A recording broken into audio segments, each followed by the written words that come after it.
السلام علیکم ورحمۃ اللہ وبرکاتہ۔ میرے محترم بھائیو دوستو،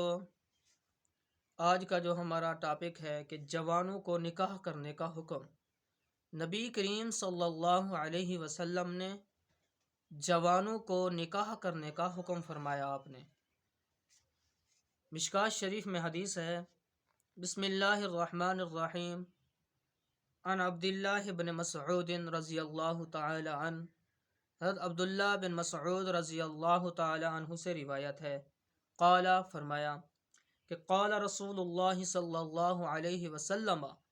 فرمایا نبی کریم صلی اللہ علیہ وسلم نے، یا معشر الشبابی، آپ نے فرمایا او نوجوانوں کی جماعت، او نوجوانوں کی جماعت،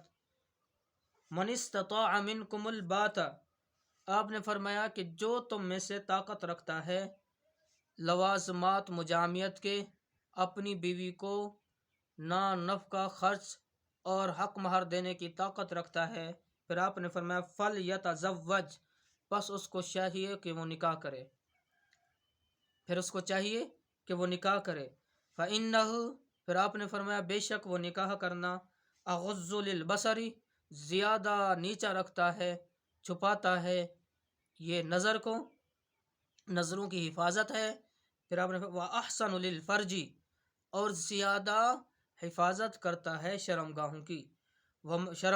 وَمَن لَّمْ يَسْتَطِعْ، اور جو شخص طاقت نہیں رکھتا،